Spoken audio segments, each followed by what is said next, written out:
राधा स्वामी दयाल की दया, राधा स्वामी सहाय, राधा स्वामी। प्यारी साध संगतियों, बुजुर्गों, माताओं, बहनों, भाइयों, बच्चों, जितने भी आप सत्संग लाभ के लिए उपस्थित हुए हो,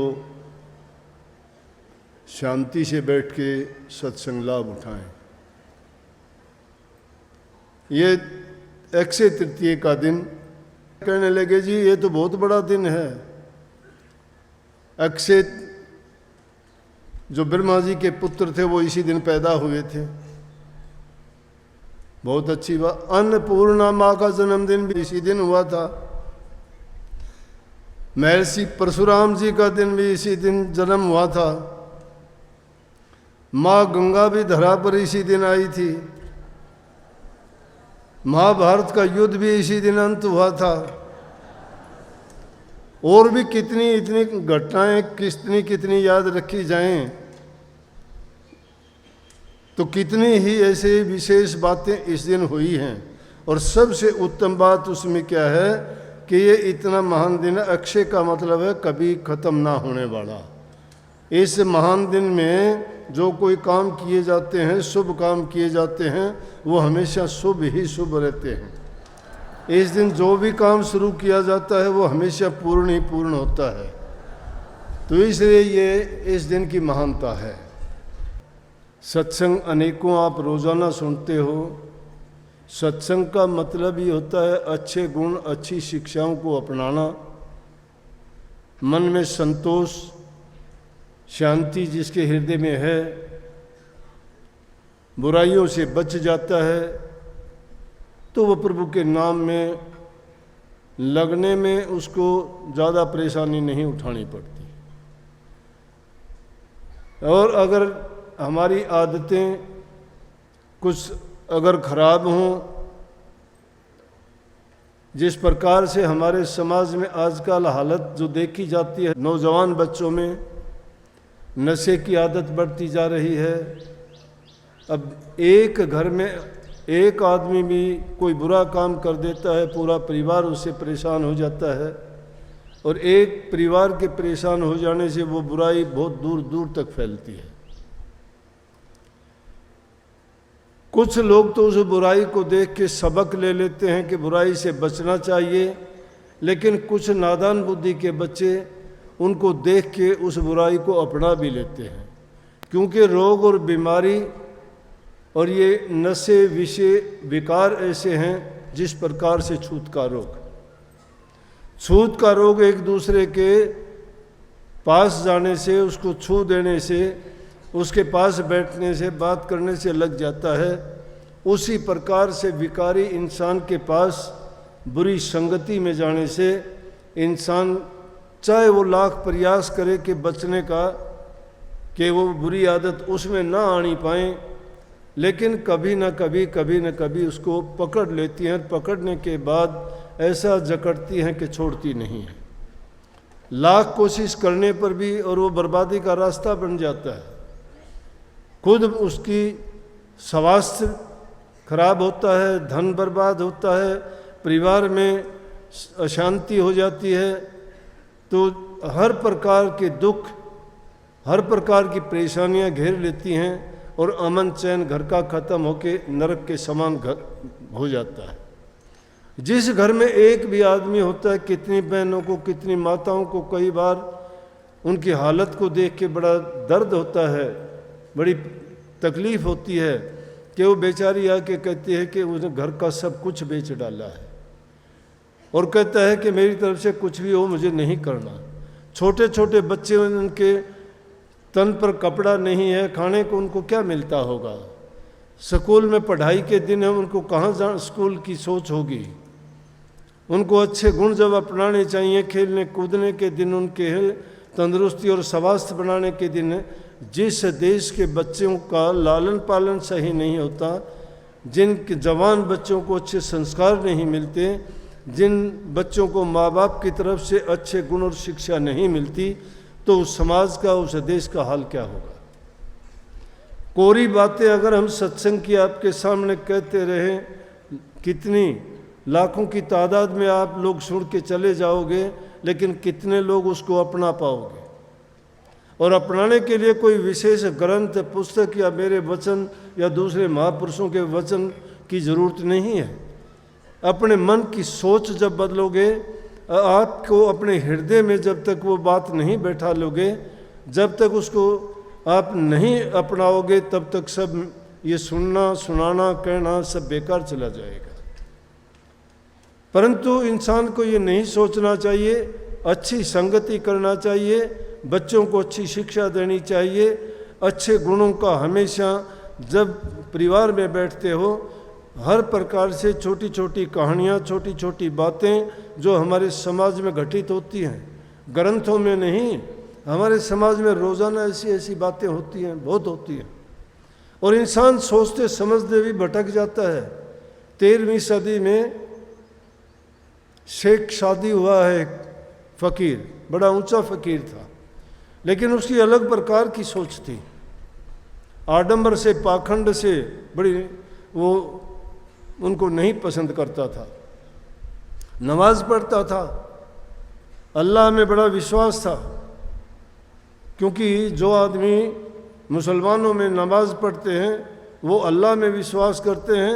हमारे लोग जो प्रभु के नाम में विश्वास करते हैं, भक्ति करते हैं, वो परमात्मा एक ही चीज़ है, अल्लाह ईश्वर तेरे नाम सबको सुमति दे भगवान।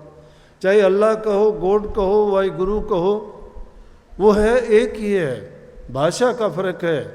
वही सर्वशक्तिमान है, वही सबका पालन करता है, वही सृष्टि का रचयिता है। उसी की मौज, उसी की रज़ा और उसके हुक्म में चलना इंसान को जब आ जाए तो सब परेशानियों से बच जाता है। शेख सादी इस किस्म का था कि वो पाखंड को पसंद नहीं करता था, बड़ा विश्वासी था। सोचता था कि मालिक की जो रज़ा है, जो उसकी मर्जी है, वो बहुत अच्छी है। वो जिस हाल में रखता है वो बिल्कुल सही करता है। वो परमात्मा किसी को अलग हाल में नहीं रखता, इंसान अपने हालात खुद पैदा करता है। गौर से सुनो मैं क्या कहता हूँ, इंसान अपने हालात खुद पैदा करता है। थोड़ी सी आफत आती है, डामाडोल हो जाता है, थोड़ी सी खुशी मिल जाती है, फूला नहीं समाता है। एक आदमी थोड़ा सा कुछ मिलने के बाद में अपनी अकल और बुद्धि खो देता है और उसमें अनाप शनाप वो काम करने भी शुरू कर देता है। जबकि इंसान हर चीज़ से संपन्न हो जाए तो उसको अच्छे और नेक काम करने चाहिए, लेकिन यहाँ इस माया देश में उल्टा काम है। जब हर चीज़ से हम संपन्न हो जाते हैं, फिर उल्टे रास्ते की तरफ चलते हैं। जब दीन गरीबी जब किसी को नहीं मिलता तो अल्लाह के नाम की तरफ, खुदा के नाम की तरफ, भगवान की भक्ति की ओर चलते हैं। लेकिन कभी कभी अच्छा करते हुए भी आदमी की बुद्धि भ्रष्ट हो जाती है। तो एक दिन इतना विश्वासी आदमी होते हुए भी एक दिन जब नमाज पढ़ने के लिए जा रहा था, जाते जाते उसके ख्यालात में भी इसी प्रकार से कुछ बेचैनी हुई और अलग तरह के विचार पैदा हुए कि मालिक का ये कोई असूल थोड़ा है, कोई नियम थोड़ा है, किसी को गरीब बना दिया, किसी को कैसा बना दिया, कोई अगर नेम है वो सब की देखता है तो उसको ऐसा नहीं करना चाहिए। अब प्रभु की बातों में इंसान कोई भ्रम पैदा कर ले तो मूर्खता के सिवाय कुछ भी नहीं है। हमारे पास कौन सी ताकत है कि जिससे हम उसको, उसके हुक्म को बदल सकें? अगर वो ताकत है तो उसको हम प्रयोग नहीं करना चाहते, क्योंकि प्रयोग करने में बड़ी मेहनत करनी पड़ती है। जिसने प्रभु के हुक्म को, नियम को बदलाया, उन्होंने उसके लिए इतनी मदद करी कि प्रभु ने आके खुद उनके काज संवारे और पूछा कि बोलो कैसे तुम्हारे काम करूं। हमें तो गुरु छोटी सी बात कहता है कि नाम का सुमरण किया करो, अभ्यास किया करो, याद किया करो, निष्काम निर्लेप निर्विकल्प समाधि में जाया करो। निष्काम कभी होते नहीं, कामना सहित भक्ति करते हैं। सुमरण भी हमारा कामना सहित होता है, कामना छिपी होती है उसके पीछे। हम सुमरण क्यों करें? नौकरी मिल जाए। सुमरण क्यों करें? लड़का हो जाए। सुमरण क्यों करें? मैं धनवान हो जाऊं। सुमरण क्यों करें? मेरा रोग बीमारी ठीक हो जाए। ये निष्काम कहाँ हुई? ये सकाम है। ये दुनियादारी की चीज़ें हैं। ये वो रोग और बीमारी जो हमें इसे माया ने और काल ने लगाई है, वो खुजली है। उस खुजली को खुजाने में ज़िंदगी बर्बाद कर देते हैं, लेकिन नाम की तरफ आगे कदम नहीं रखते। उसको नहीं समझ पाते निष्कामता क्या है, निर्लेप क्या है, कामना रहित क्या है। कामनाओं के पीछे भागते भागते जीवन बर्बाद कर देते हैं। लेकिन उनके विचार में भी जब ऐसे ख्यालात में बदलाव आया, चला जा रहा था, देखता एक अमीर आदमी भी आया वहाँ से। अमीर आदमी के देखे बहुत सुंदर जूते, सोने की जरी से निकले हुए जूते पहन के आता है। उसके टूटे हुए जूते हैं, शेख शादी के टूटे हुए जूते पैरों में देख के कहता है, मैं 5 बार नमाज करता हूँ दिन में। 5 नमाजी को बहुत बड़ा मानते हैं मुसलमानों में। और उससे पूछने लगा कि आप कितनी बार आते हो यहाँ मस्जिद में नमाज करने? बोला साल में 1 बार आता हूँ। कहने लगा जो साल में 1 बार आता है उसके तो ऐसा आराम देखो, मैं दिन में 5 बार नमाज करता हूँ, मेरे हालात देखो। वही नहीं, विपरीत हालत। एक भक्त लोग जो प्रभु की भक्ति में लीन था, जिसकी तृष्णाएं मरी हुई थी, जिसकी कामनाएं सोई हुई थी, लेकिन एक छोटी सी बात ने उसकी कामनाओं को जगा दिया, अग्नि दे दी, लपटें उठने लगी, अनेक तरह के विचार और ख्यालात पैदा कर दिए। लेकिन प्रभु जब किसी को सद्बुद्धि देता है, उसके दिन बदलने होते हैं, और सही रास्ते पर उसका भगत जब रास्ते से डिगता है, सच्चा भगत की बात है ये। सच्चे नाटक करने वाले भक्तों की नहीं। जबान से कुछ कहते हैं, मन से कुछ होते हैं और करते कुछ हैं। तीनों चीज अलग है उनकी। सोचते कुछ है, करते कुछ हैं और कहते कुछ हैं। इंसान को अपनी सोच ठीक करनी चाहिए, सोच के अनुसार कर्म करना चाहिए, और जो कर्म करता है वो बोल भी देना चाहिए। अगर ऐसा करता है तो बच जाता है, चाहे बुरा है या भला है। लेकिन जब प्रभु का भगत उससे डिगता नहीं, उसको गलत रास्ते पे नहीं जाने देता, संभाल लेता है, उसको किसी भी रूप में फिर वापस घेर फेर के ले आता है। मस्जिद के द्वार पे ही जब नमाज पढ़ने के बाद निकलने लगे शेख शादी, तो क्या देखते हैं, एक अपाहिज आदमी है जिसकी दोनों टांगे नहीं हैं, और वो बिना टांगों का आदमी चला हुआ आ रहा है मस्जिद की तरफ। पसीना पसीना है, टांगे हैं नहीं, हाथों को टांग बना रखी है, शरीर को हाथों से घसीटता हुआ मस्जिद के द्वार पे पहुंचता है। शेख शादी देख के उसकी मूर्खता याद आ जाती है। क्यों कि मैं कितना मूर्ख हूं कि एक आदमी के जूते देख के मैंने अपनी तुलना उसके साथ कर ली। मुझे तो अपनी तुलना इसके साथ करनी चाहिए। अमीर आदमी को देखते हो ना, तुम्हारे अंदर अभाव आ जाएगा, अभाव आ जाएगा, अच्छा नहीं होगा। लेकिन जब गरीब को, निर्धन को देखोगे तो तुम्हारे अंदर हमेशा अच्छा भाव आएगा। उसको देख के उसके विचार बिगड़े, लेकिन उसको देखने के बाद में उसको खुदा के गुणों की याद आ गई कि देखो ये ऐसा होते हुए भी उस खुदा की बंदगी के लिए आता है। मेरे तो प्रभु ने अच्छी टांग भी दी है, अच्छा शरीर भी दिया है, और उसके बावजूद भी मैं कितना परमात्मा के बारे में अनाप शनाप सोचने लग गया, तो मैं खुदा का बंदा कहाँ हुआ। ये बात है, हमारी भी सोच इसी प्रकार से बदल जाती है। लेकिन मैंने बात कही कि जब कभी भगत बिगड़ता है, प्रभु को पता है कि इसके ऊपर माया ने, काल ने अपना असर डाल दिया है, तो उसको संभालने के लिए उसको ठोकर लगाता है। उस ठोकर से संभल जाता है, वो फिर रास्ते पे आ जाता है। और जो ठोकर लगने के बाद सुधरता नहीं है, फिर भी अपनी अक्ल, अपनी बुद्धि, अपनी चतुराई, अपनी सोच में जो आदमी बड़ा बनता रहता है, फिर वो गिरता ही गिरता चला जाता है, कभी उठता नहीं है। जिस प्रकार से नामदेव जी छिपी घर में थे, कपड़ों को रंगते थे, तो कपड़ों को रंगने के लिए नदी पर ले जाते, सिर पर गट्ठर बांध के ले जाते।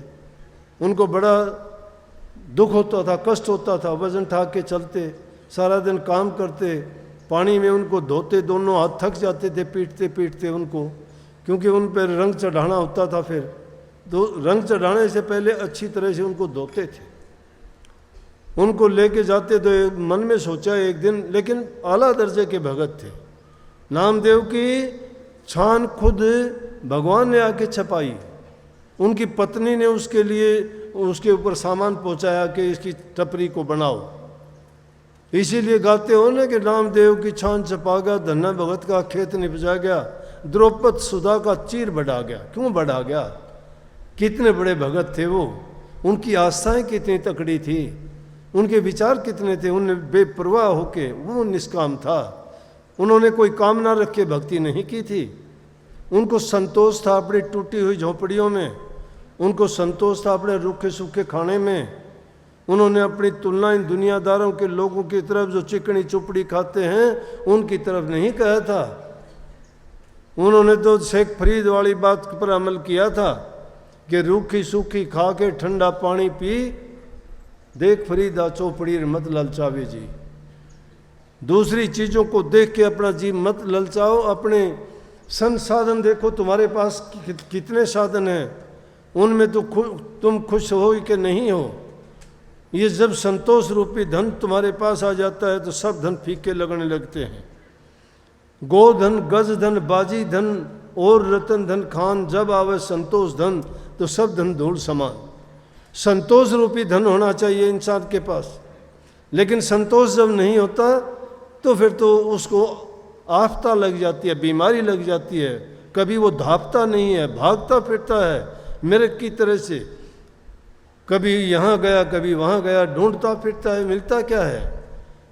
उस चीज़ को ढूंढने का प्रयास नहीं करता जिसको पाके उसकी दुनिया की सारी ज़रूरतें पूरी हो जाती हैं, उसको पाके उनको सब प्रकार की खुशी मिल जाती है। उसको पा लेने के बाद कभी दुनियादारी की किसी चीज़ की कामना ही नहीं रह जाती। और वो चीज़ ऐसी कौन सी है? वो बहुमूल्य चीज़ सिर्फ परमात्मा है। वो परमात्मा की भक्ति करके अगर हम उनको प्राप्त कर लें, उनके चरणों में हमें वास मिल जाए, तो समझो कि हमें सब कुछ मिल गया। फिर जगह जगह कोई या दुनियादारी की चीज़ों के लिए ना भागना पड़ेगा, ना उनके लिए प्रयत्न करना पड़ेगा, क्यों? जो दुनिया को देने वाला है। लेकिन हम तो अपना ईमान डिगा लेते हैं, हम सोचते हैं कि हम ये वो नहीं करते तो ऐसा नहीं होता, लेकिन वो सोच गलत है। करने को तो आज़ादी है, कुछ भी करोगे कर लोगे, कोई बात नहीं है, लेकिन परिणाम के लिए भी तो तैयार रहना चाहिए। करने से पहले परिणाम की जो सोच लेता है कभी बुरा नहीं करता, लेकिन जो करने लगता है उसके परिणाम के बारे में नहीं सोचता वो कभी ठीक नहीं कर सकता।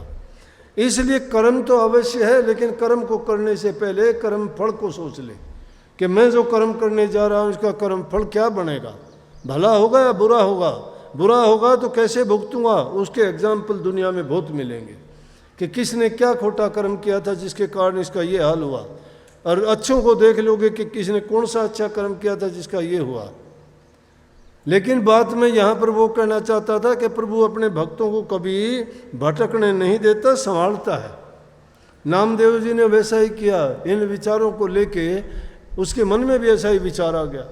जो हमेशा प्रभु भक्ति में मस्त रहने वाला, ना कपड़ा लेने की बेचने की उसको चिंता थी, ना उसको पैसे की चिंता थी कितने का बेचा कैसा बेचा। बल्कि एक बार तो ऐसा हुआ कि उनके घर वालों ने कहा कि तू तेरा कपड़ा बेचने जाता है, हमारा भी बेचाना बाज़ार में। कपड़ा बनते थे, कपड़ा लेके गया बाज़ार में, वहाँ किसी ने लिया नहीं लिया तो क्या किया, वापस आ गया। कहने लगा कि तू कपड़ा दे के क्यों नहीं आया? बोला किसको देता, किसी ने खरीदा ही नहीं। बोला नहीं, सब उधार मांगते थे। बोला उधार में दे देता फिर। बोला उधार में तो मैं अब दे आता हूँ। उठा और उन कपड़ों को लेके चला गया और जाके थोड़ी दूर पे और पत्थरों के ऊपर एक एक कपड़ा डाल के आ गया, एक पत्थर घर ले आया। कहने लगे क्या किया? बोला कि उधार में दे आया। कपड़ा किसको दे के आया? कि दे आया पत्थरों, किसी ने आके बताया ये तो पत्थरों पे डाल के आ गया, लोग उसको उठा ले गए। बोला अरे मूर्ख ये क्या किया? ने बोला नहीं, वो पैसे देंगे टाइम पर देंगे, उसका जामन भी ले आया हूँ, ये जिम्मेवार है। और जब टाइम आया तो प्रभु किसी का रखता नहीं है, हमारा इतबार डगमगा जाता है, विश्वास नहीं रहता, हमारा विश्वास नहीं रहता। इसलिए भक्तों को दृढ़ संकल्प के साथ विश्वास श्रद्धा, यकीन दृढ़ रखना चाहिए। कितनी बड़ी बात है, जिसने आज तुम्हें दिया है वो कल भी देगा, जिसने आज तुम्हें दे रखा है वो कल भी देगा। ये सिद्धांत बनाओ अपना जीवन में। ये नहीं है कि जिसने आज दे दिया तो कल नहीं देगा। कल की परवाह करते हो, कल की परवाह करने के लिए आज बुरा कर देते हो। आज जो जीते हो इसमें अच्छा करना सीखो, नेक कर्म करना सीखो, पुण्य के कर्म करना सीखो। और सबसे बड़ा पुण्य है प्रभु की भक्ति का। प्रभु की भक्ति जब करते हो सारे कर्म उसमें शामिल हो जाते हैं, सब के सब। और ऐसे करते हुए जब कभी तुम भटकोगे तो तुम्हारी संभाल भी अपने आप करेंगे वो। जब तुम्हें दुख विपदा पड़ेगी तो भी अपने आप तुम्हें संभाल करेंगे और तुम्हारा सारा काम सही करेंगे, सद्बुद्धि देंगे। और तुम पाओगे नतीजा बाद में, फिर पता लगेगा ओह ये मेरी कितनी बड़ी भूल थी, मैंने कैसे गलती की, क्या किया। नामदेव जी जब ऐसा सोच रहे थे कि परमात्मा मेरे साथ ऐसा क्यों करता, मुझे भी ये लोग घोड़ियों पे चढ़े फिरते, मुझे भी एक छोटी मोटी घोड़ी दे देता तो मैं भी अपने कपड़े उसके ऊपर लाद के ले जाता, धो के ले आता और उसको घर में लाने में मुझे परेशानी नहीं होती। बस ऐसा ही विचार करते करते आ रहा था। इतनी देर में एक पठान आ गया। पठान घोड़ी पे सवार था। पठान की घोड़ी ने बच्चा दे दिया, बच्चा पैदा हो गया। पठानों का राज था। नामदेव को बोला ओए छिंबा इधर आ। गया, बोला कि हाँ जी बोलो। अब भगत तो बेचारे गरीब होते हैं, उनको कोई कुछ भी कह दे वो डरते हैं, ना उनमें कोई ताकत है ना कोई अहंकार है। उनके पास तो नम्रता, दीनता, अधीनता और बड़े सादगी से बोले हाँ जी बोलो पठान साहब। बोला कि इस घोड़ी के बच्चे को उठा आगे आगे होके चल। घोड़ी के बच्चे को उठा लिया बेचारे ने कंधे पे डरता हुआ। आगे आगे वो चलता है, पीछे पीछे पठान है। पठान कहाँ जाना है? वो बोला जी कहाँ लेके चलो इसको? बोला द्वारिका। द्वारिका? द्वारिका मुगल होके द्वारिका कहाँ ले जाएगा? द्वारिका तो हिंदुओं का धार्मिक स्थान है, वहाँ तो कोई ऐसा देखने में मिलता ही नहीं। वहाँ पठान कहाँ से होंगे? जब चलते चलते सोचता है प्रभु को, फिर कहता है हे मालिक कितना गलत किया तूने मेरे साथ। मैंने घोड़ी चढ़ने के लिए मांगी थी, तूने घोड़ी मेरे ऊपर बैठा दी। मैंने मेरे लिए सुख के लिए मांगी, तेने उल्ट बात सुन ली मेरी तो, कि देखो उल्टा मेरे ऊपर ही लदवा दी घोड़ी। लेकिन उल्टा ही ख्याल आ गया कि पठान और द्वारिका क्या क्या मतलब। मुड़ के देखा तो प्रभु के दर्शन हुए। बच्चे को नीचे फेंक के कहने लगा अब आपको मजाक करने के लिए मैं ही मिला, मैंने घोड़ी आपसे ये मांगी थी। बोला कि मैं मेरे भक्तों को ऐसी चीज़ नहीं देता जिससे वो बिगड़ जाएं, उनको ऐसी चीज़ें मैं कभी नहीं देता। तुम्हारे लिए भक्ति है, भक्ति किया करो। उस प्रभु के नाम पर इतबार और विश्वास करके जो इंसान पक्का और सच्चा होके लगता है तो मालिक उसके अंग संग रहता है। ये ना सोचो कि तुम्हारे अंदर विपता आती है तो भी वो साथ होता, देखता है कि इसके अंदर कितना मादा है, कितना बर्दाश्त करता है, ये कितना सहन कर सकता है, इसमें कुछ समझ आई है कि नहीं आई।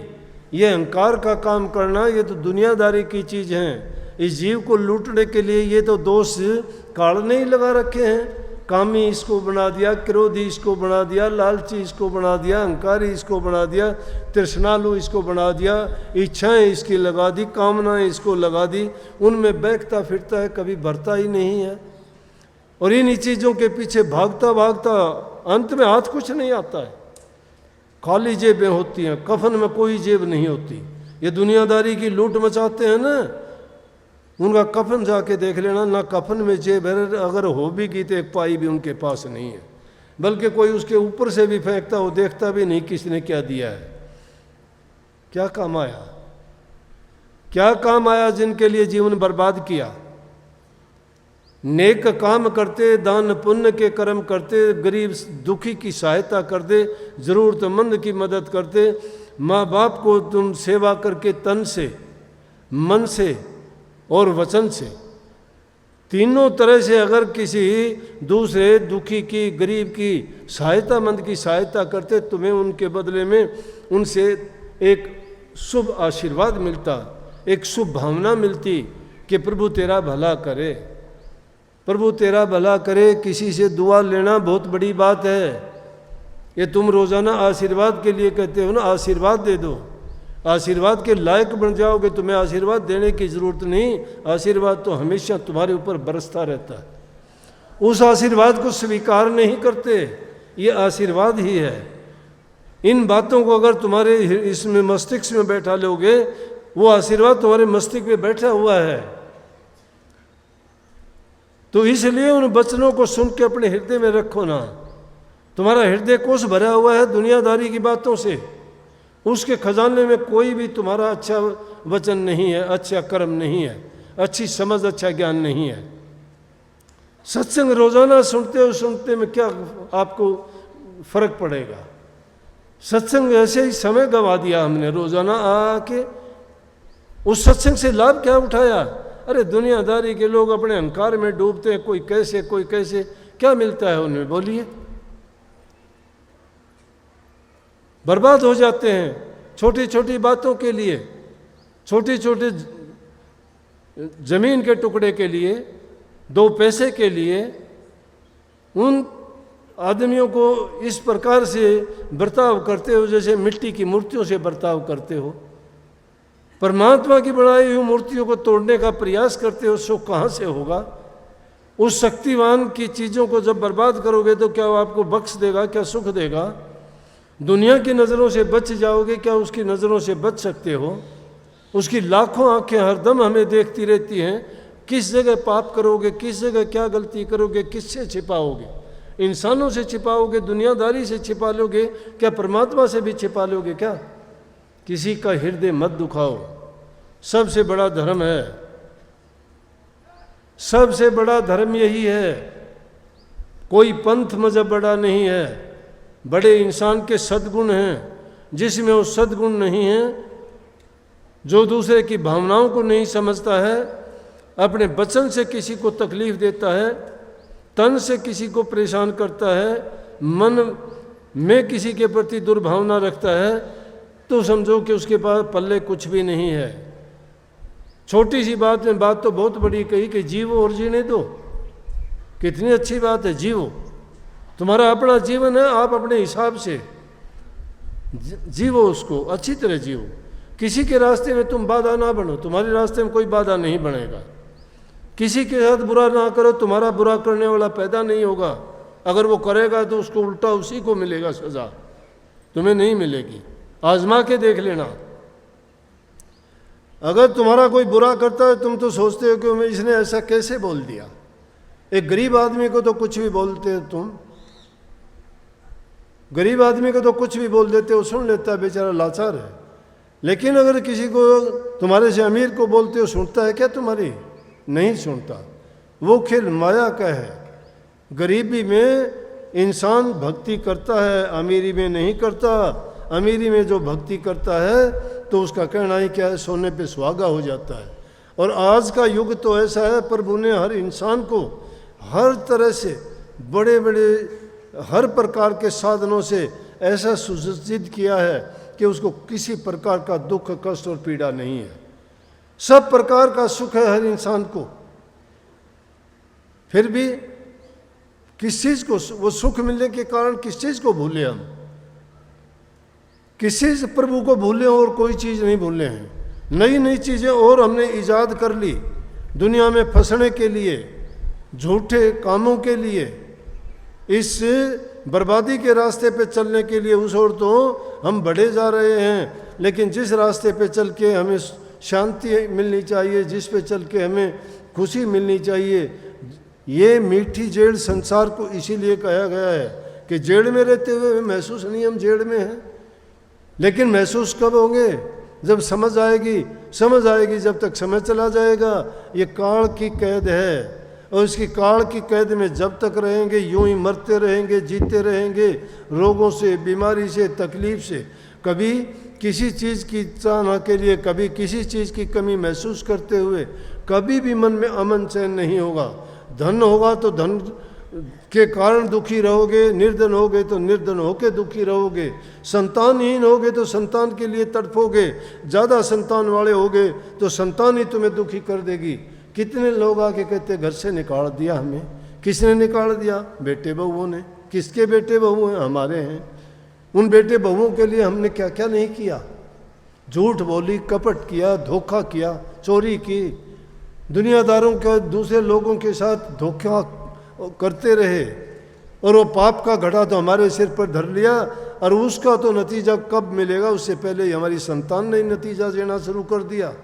क्योंकि वो संतान ने जो खाया, जो जल पिया, जो अन्न उनको खिलाया, जो भी चीज़ उनको दी गई, वो कपट की, धोखे की, छल की, बेईमानी की थी। उन चीज़ों का गुण अच्छा कैसे हो सकता है? जो चीज़ गलत रास्ते से आई है उसका प्रभाव हमेशा गलत ही रहेगा। इसलिए आप मंदिर, मस्जिद, गुरु के पास जाके कहते हो प्रसाद दे दो। प्रसाद होता क्या है?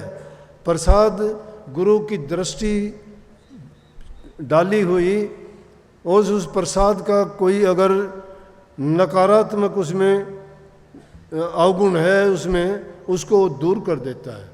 जिस इंसान की शुद्ध भावना, शुद्ध विचार हैं, उसके हाथ का तो अगर तुम पानी की 2 बूंद भी मिल जाएंगी तो तुम्हारे विचारों को बदल के रख देंगी, क्योंकि उनमें पवित्रता है।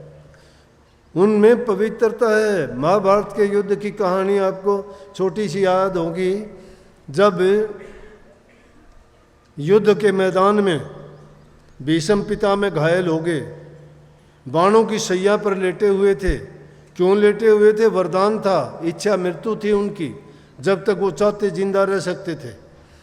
जब उन्होंने सोच लिया कि बाणों की शैया पर हूँ, शरीर में बहुत कष्ट है, उन्होंने पांडवों को बुलाया और उनको बुला के कहने लगा कि आओ युधिष्ठिर, मैं तुम्हें धर्म नीति समझाता हूँ। धर्म नीति, धर्म नीति का मतलब वो सत्संग जब भी था, वो सत्संग धर्म नीति ही है, जिसमें धर्म की बातें बताई जाएं, जिसमें गुण भरी बातें हों, जिसमें इस जीव के कल्याण और हित की बातें हों, जिससे ये जीव दुनियादारी के प्रलोभनों से बच के प्रभु की भक्ति की ओर बढ़ सके, वो धर्म नीति कहलाती है, वो धर्म कहलाता है। तो कहने लगा आओ तुम्हें मैं धर्म नीति समझाता हूँ। युद्ध नीति खत्म हो चुकी, अब धर्म नीति सब समझाने लगे। उस टाइम में जब उन्होंने बोलना शुरू किया कि इंसान को ये करना चाहिए, ये नहीं करना चाहिए, द्रौपदी वहीं थी। द्रौपदी कहने लगी, हे पितामह, आज बड़े धर्म की बात करते हो, आप बड़ी ज्ञान की बातें समझाते हो, आप उस दिन कैसे भूल गए थे? सभा में आप बैठे हुए थे, मेरे 5 पति बैठे हुए थे, गुरु द्रोण बैठे हुए थे, धृतराष्ट्र वहाँ बैठे हुए थे, आचार्य जी वहाँ बैठे हुए थे, सब के सब सभासद वहाँ इतने मौजूद थे। और एक नारी को जब नंगा किया जाने लगा तो क्या आपने आंखें बंद कर ली थी? आपकी जबान उस दिन बंद क्यों हो गई? ताले लग गए थे? उस दिन आपको धर्म नीति याद नहीं थी? आप कैसे वो धर्म नीति को भूल गए थे? भीष्म पितामह जवाब देते हैं, बेटी, उस दिन मैंने दुष्ट दुर्योधन के घर का अन्न खा रखा था। दुष्टत्व का, दुष्ट लोगों का अगर कोई भी अन्न, कोई भी चीज़ इंसान ले लेता है तो उसको उसका दोष लगता है, उसका अवगुण उसमें शामिल होता है। कहने लगा इसलिए मैं सब धर्म नीति को भूल गया था एक दुष्ट का अन्न खाने के कारण। इसलिए कही है कि इंसान को शुद्ध अन्न खाना चाहिए। शुद्ध अन्न कैसा? पवित्र अन्न। पवित्र अन्न कौन सा होता है? अपनी कमाई का, हेरा फेरी का, झूठ कपट का, इन चीज़ों का जो गलत तरीके से आता है वो कभी भी। ऐसे आदमी देखे मैंने जिंदगी में, देखे, उनके बड़े अफसर थे और उनके घर में छोटे अफसरों ने कोई चीज़ भिजवा दी उनकी गाय भैंस के लिए, नाम नहीं लूँगा मैं, अच्छी बात नहीं है कहने। तो वो जब अफसर घर में आके अपनी पत्नी से पूछने लगा ये बोरी किस चीज़ की है? कहने लगी ये बिनोले की है। कहाँ से आए बिनोले? कि वो आदमी दे के गया। क्यों दे के गया? पैसे दिए उसको? बोला नहीं। तो क्यों लिए? उसी टाइम बुलाया और वो बोरी उसके वापस घर डलवा दी। बोला कि आज ये रिश्वतखोरी का दिया हुआ मेरे बच्चे, भैंस खाएगी, दूध देगी, दूध में इसी का अंश होगा और वो मेरे बच्चों को बिगाड़ के रख देगी। इसलिए अन्न जल पवित्र होना चाहिए सत्संगियों के लिए, संगति अच्छी होनी चाहिए, नेक इंसानों में बैठना चाहिए। जब भी बैठते हो सत्संग, सतगुरु और वचन का जिक्र होना चाहिए। जहाँ कहीं भी होते हो वहाँ प्रभु का गुणगान होना चाहिए, जिससे तुम्हारे विचारों की शुद्धता बनी रहे, मन में कोई किसी प्रकार के विकार घर ना करे। अगर एकांत में होते हो या कहीं बैठते हो, सत्संगी हो, फिर भी जिक्र किस चीज़ के करते हो? उल्टी सीधी बातों के जिक्र करने में क्या फ़ायदा? उल्टी सीधी बातें करने से एक तो टाइम तुम्हारा व्यर्थ जाएगा, मन में तुम्हारे कचरा भर जाएगा, जो तुम्हें उठते बैठते तुम्हें सोचने के लिए मजबूर करेगा कि फला आदमी का ये हो गया, उसने ऐसा क्यों किया। अरे अगर तुम उस वक्त में प्रभु के किसी गुणगान का, किसी घटना का जिक्र करते और हृदय में और मस्तिष्क में उस चीज़ को रखते, तो आपको सपने में भी सपना कोई आता तो ऐसा ही सपना आता जिसमें आपको या तो प्रभु के दर्शन होते, या कोई संत महात्मा फकीर के दर्शन होते, या कहीं ऐसी जगह तुम सत्संग सुन रहे होते। तो इसका मतलब है कि वो शुद्ध वचन, पवित्र वाणी, अच्छी संगति इंसान को स्वप्न, सुषुप्ति और जागृत, ये तीन अवस्था जीव की हैं। जागृत में हम यहाँ बैठे हुए हैं, सुषुप्ति की हालत है निद्रा की अवस्था में, और तीसरी है स्वप्न। स्वप्न जब आता है तो आदमी का मन शरीर को छोड़ के बाहर निकल जाता है, घूमता है। इसीलिए तो आपको पता लगता है कि आज सपना आया, पहाड़ों में चला गया, नदियों में चला गया, वहाँ गया। शरीर तो वहाँ था, तुम तो नहीं गए, मन तो गया, मन नहीं सोया था। लेकिन अगर दिन की घटनाएं तुम्हें याद आती तो सपने में भी वही आती, स्वप्न भी उनका आता, जागृत अवस्था में भी तुम उस घटना को सोचते, जैसी बीतती है उसको सोचते ही हैं हम। इसलिए संतों ने कहा संत मत ऊंचा क्यों है? नहीं तो कर्मकांड, और उर्दू में इसको शरीयत कहते हैं। शरीयत वाले और कर्म कांडों के लिए भक्ति बड़ी मुश्किल थी, बहुत कठिन थी, शरीर की बहुत साधना कठिन करनी पड़ती है उनमें। लेकिन इस युग में संतों की मेहरबानी देखो, हमारे लिए उन्होंने भक्ति को न सहल और आसान कर दिया, सूरत शब्द योग बता दिया। इसीलिए इसमें शब्द में मैंने लिखी न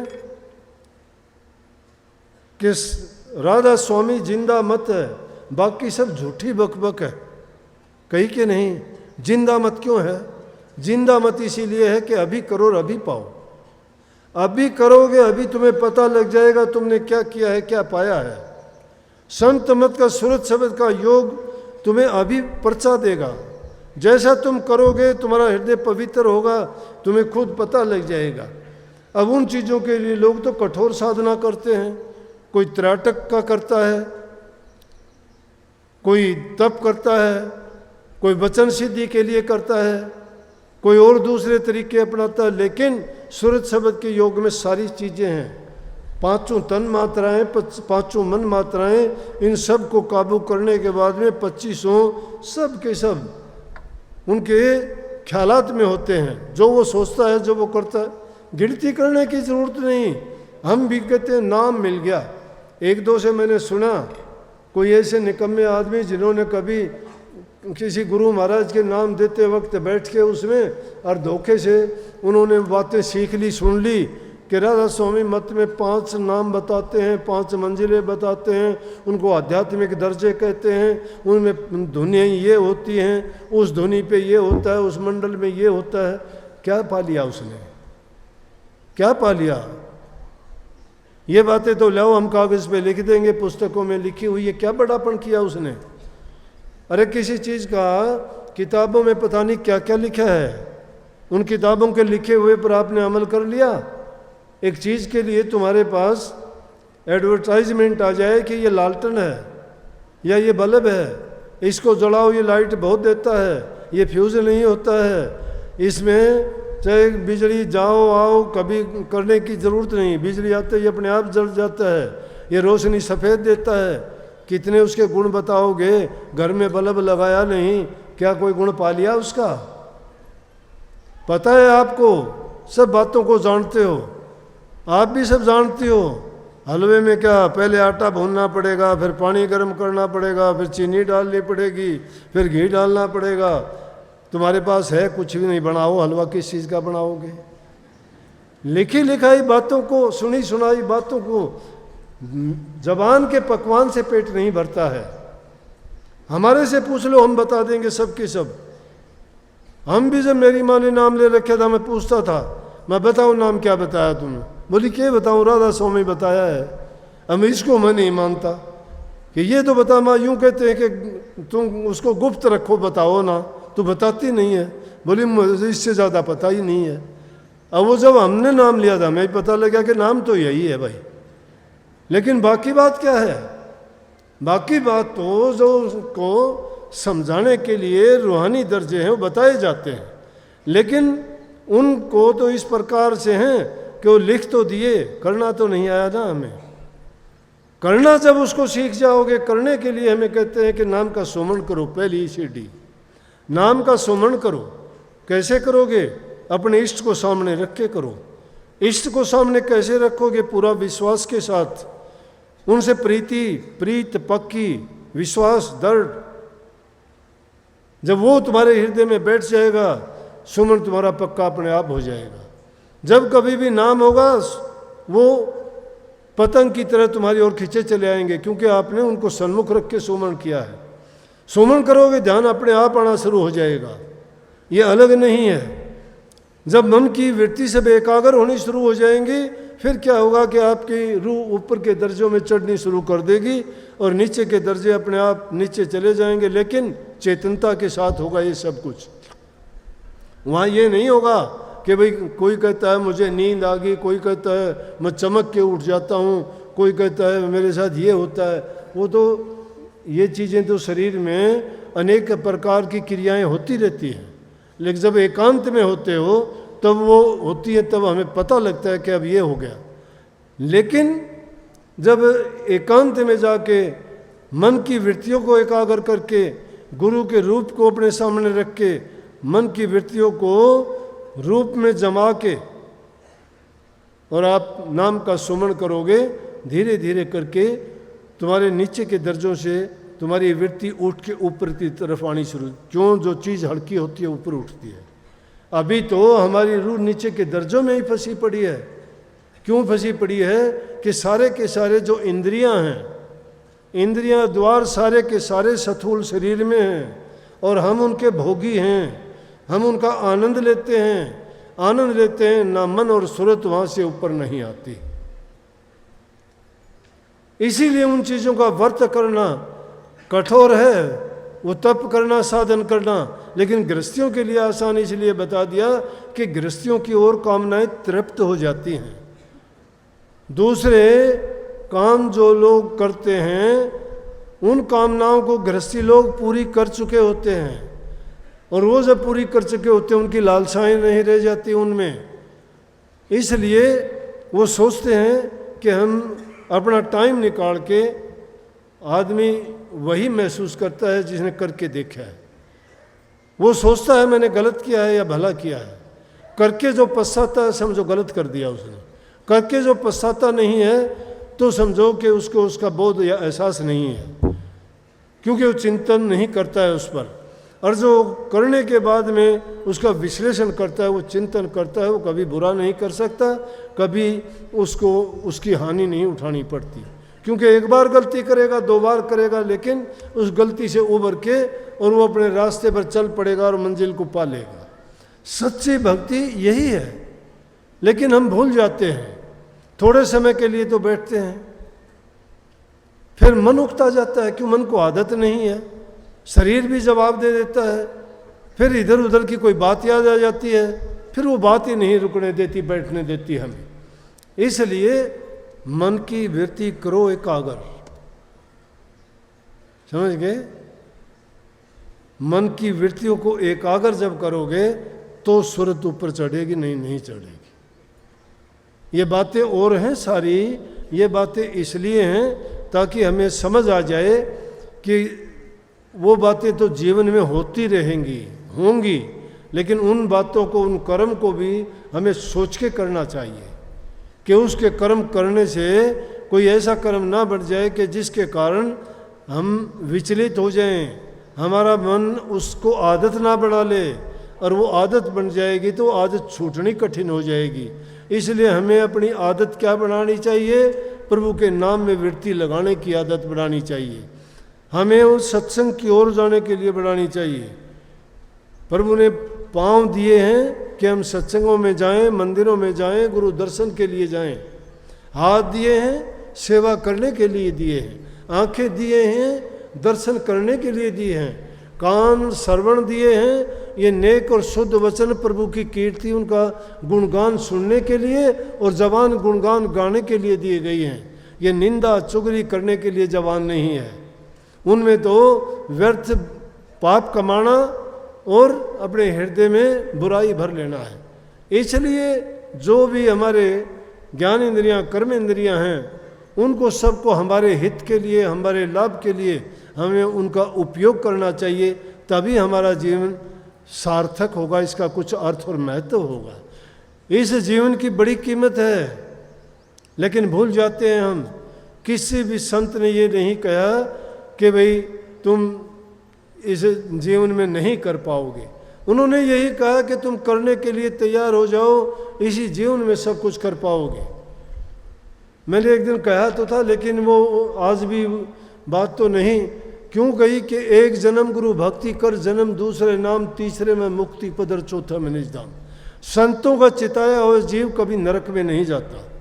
कितना भी अधम, कितना भी पापी भी क्यों ना हो जाए, कितना भी पापी ना हो जाए, अजामेल जैसा पापी नहीं हो सकता।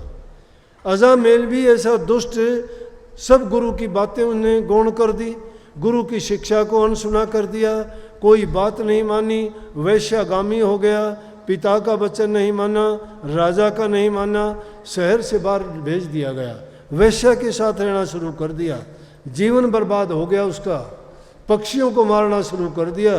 कहाँ एक अच्छा ब्राह्मण, इतना बड़ा ज्ञान का ज्ञाता, लेकिन करनी से इतना गिरा, राजघराने का पुरोहित पंडित होते हुए भी, परंतु महात्मा का एक वचन ही काम कर गया उसके लिए। हम महात्माओं के साथ सारी जिंदगी बिताते हैं तो हमारा अच्छा क्यों नहीं होगा? और उन्होंने भी अपने लड़के का नाम नारायण रखने से साधु महात्माओं से कहने लगे, मैं राम का नाम तो ले नहीं सकता, पापी हूँ, मेरे से लिया ही नहीं जाएगा, इतने पाप किए हैं। महात्माओं के पास तो ज्ञान युक्ति होती है, इस जीव को समझाने के लिए अनेक की बातें हैं, परंतु प्रभु के नाम की भक्ति करना बहुत कठिन है, आसान नहीं है। ये बात मीठी लगती होंगी आपको, लेकिन करके देखोगे जब पता लगेगा। तुम्हारे घर में ही तुम्हारे दुश्मन हो जाएंगे, तुम्हारे रिश्तेदार ही तुम्हारे दुश्मन हो जाएंगे, तुम्हारा घरवाला ही तुम्हें नहीं आने देगा, तुम्हारी पत्नी रोज झगड़ा करेगी, तुम्हारे लड़के नहीं आने देंगे। ऐसी बात है क्यों? काल रचना रचता है, काल ऐसे ऐसे फंदे डाल देता है कि ताकि उसको भटका दे।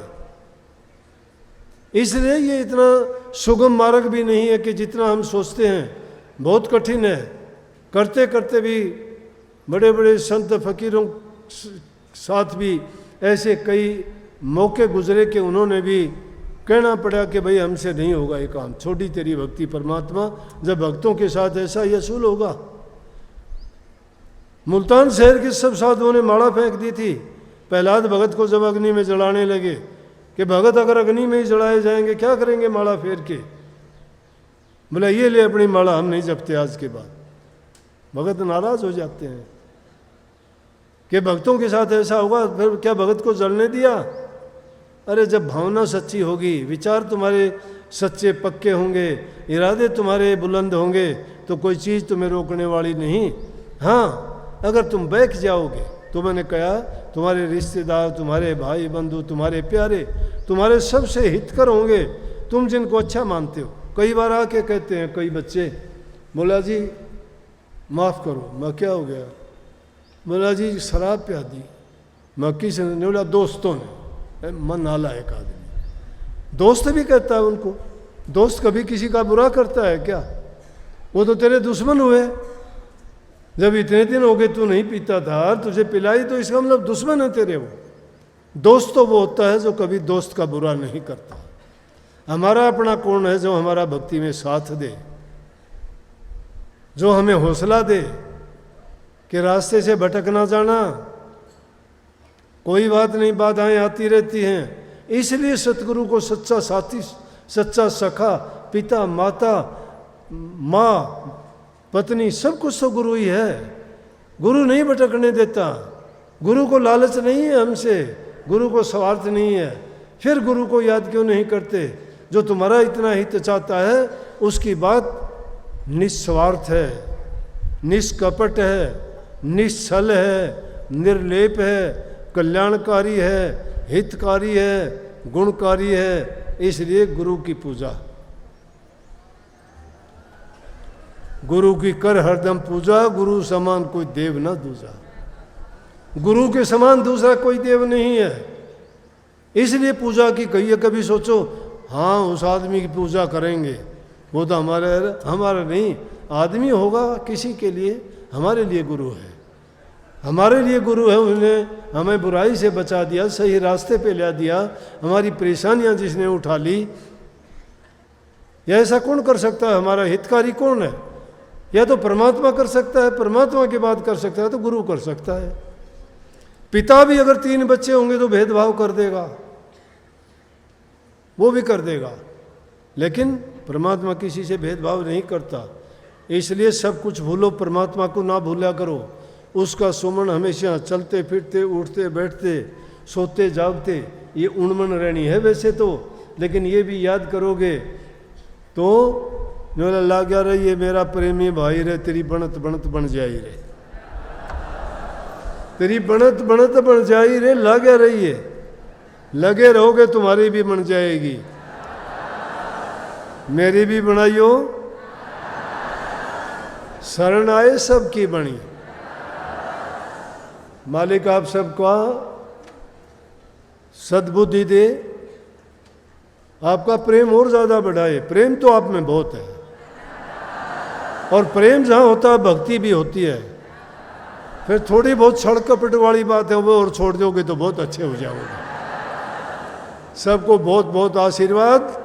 मालिक आपको सद्बुद्धि दे। गुरु महाराज से प्रार्थना कि आपकी रुचि भक्ति में बढ़ाए और आप आगे से बढ़ के और ज़्यादा अभ्यास करें, नाम का सुमन करें, ध्यान करें।